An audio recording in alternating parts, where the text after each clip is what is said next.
গ্রামের দিকে কলার দাম এত কম যে কি বলবো, যখন তখন মনে হয় যে কলা কিনে খাই।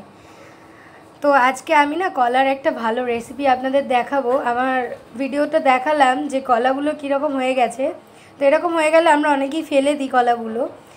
তো চলুন আমি আজকে একটা রেসিপি আপনাদেরকে দেখাই কেমন হয়ে গেছে। তো এটা ফেলে দেবো না, বা শুধু খেলে একদমই ভালো লাগবে না, সেই জন্য আমরা আজকে এটাকে শেক বানাবো। তো চলুন, welcome back to my channel all in one @Annie. শুধু এই দুটো নয়, এগুলোও আছে। তো চলুন, অনেকগুলো আছে, সেগুলো কেটে নেওয়া যাক ফটাফট। বিশ্বাস করো, এতগুলো টাকা দিয়ে কলাগুলো কিনে ফেলতে একটু ইচ্ছা করে না। এই কটা কলা মনে হয় আমার থেকে 50-60 টাকা মতো নিয়েছিল। তো কাজের ফাঁকে খাওয়া হয় না, এক দুটো খেয়েছিলাম, তারপরে রেখে দেওয়ার পরে এরকম কালো হয়ে গেছে। তো ভিতরটা একটা ছিলে দেখলাম যে ভালোই আছে। তো এটা শুধু খেলে বড্ড মিষ্টি মিষ্টি লাগবে। তো কি করব, সেই জন্য আমি এটা স্মুদি বা শেক টাইপসের বানিয়ে নেব। তো চলুন আপনারা ভিডিওটা দেখতে থাকুন। ভিডিওটা খুব বেশি বড় নেই। তো পরপর সব কলাগুলো আপনি এইভাবে ছিলে নেবেন, নিয়ে সুন্দর করে পাতলা পাতলা করে কেটে নেবেন। হাতে খুব বেশি সময় ছিল না, তাড়াহুড়ো করে ভিডিওটা করেছি। তো ভিডিওটা দেখবেন, আপনাদের সবার অবশ্যই উপকারে আসবে। খুব ভালোও লাগবে যে আপনাদের কলাগুলো রেখে দিয়ে এই ধরনের কালো যদি হয়ে যায় কি করবেন চিন্তায় আছেন, তাহলে এই ভিডিও কিন্তু আপনার জন্য। তো এখানে আপনার কিছু ড্রাই ফ্রুট লাগবে, যেগুলো আপনার রুমে অ্যাভেলেবেল থাকবে সেগুলো দেবেন। যেহেতু ঈদ গেছে তো আমার কাছে ছিল ক্যাশিউ নাট, কিশমিশ, ঈদের জন্য কেনা হয়েছিল ইফতার করব।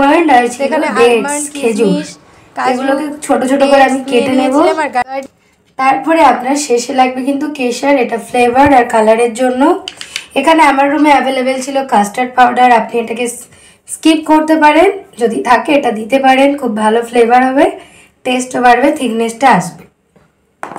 এরপরে আপনার লাগবে ফেস ক্রিম, আপনি স্কিপ করতে পারেন যদি এমার্জেন্সি বানাতে চান, কিন্তু খুব ভালোভাবে খাওয়ার জন্য আপনি এগুলো ইউজ করলে কিন্তু খুব ভালো একটা টেস্ট আসবে। সব থেকে মেন ইনগ্রিডিয়েন্টস মিল্ক, আমি এখানে নিয়ে নিয়েছি 500 ml মিল্ক। চলুন এবারে সব কিছু আপনাদেরকে দেখিয়ে দিয়েছি, এগুলো কিন্তু এবারে মিক্সচারে মিক্স করে নেওয়ার পালা। তো এখানে কিন্তু আপনার লাগবে অল্প একটু চিনি, এত কিছু দেবেন আপনার কিন্তু মিষ্টি হয়ে যাবে। আমরা সামান্য একটু চিনি দিয়েছিলাম, আপনি যেমন মিষ্টি খান সেই হিসাবে কিন্তু চিনিগুলো দেবেন। তো আমি এখানে গ্রাইন্ডারটা নিয়ে নিয়েছিলাম, নিয়ে অল্প অল্প করে সবগুলো দিয়ে দিলাম। যেহেতু আমি শর্ট ভিডিও করব আর ফুল ভিডিও করব, তো সেই হিসেবে আমি অল্প অল্প করে দুটো পর্যায়ে মিক্সারে মিক্সিং করে নিয়েছিলাম। তো সব কিছু এখানে দেখতে পাচ্ছেন পরপর দিলাম। কাস্টার্ড পাউডার দিলাম, আগে দিয়ে দিয়েছিলাম ড্রাই ফ্রুটস, কলা, চিনিগুলো দিয়ে কাস্টার্ড পাউডার দিয়ে আমি এখানে অল্প করে দিয়ে দেব মিল্কটা, ফেস ক্রিমটা দিয়ে দিলাম। দেওয়ার পরে আমি এখানে দিয়ে দেবো দুধ, সামান্য পরিমাণ দুধ দিয়ে উপর থেকে কিছু আইস কিউব নিয়ে দিয়ে দেব। দিয়ে এটাকে খুব ভালো করে মিক্সিং করে নেব, যাতে নিচে ড্রাই ফ্রুটসগুলো খুব ভালো করে মিক্সড হয়ে যায়। তো দেখুন ঘের ঘের করে আমি কি সুন্দর মিক্সিং করে নিলাম। তো আপনাদের ভিডিওটা কতটা উপকারে লেগেছে সেটা অবশ্যই আমাকে জানাতে ভুলবেন না। আর আপনাদের বাড়িতে যদি কলাগুলো এইভাবে কালো হয়ে যায়, ফেলে দেওয়ার ভয় না পেয়ে এই রেসিপিটা কিন্তু আপনারা বানিয়ে নিতে পারেন।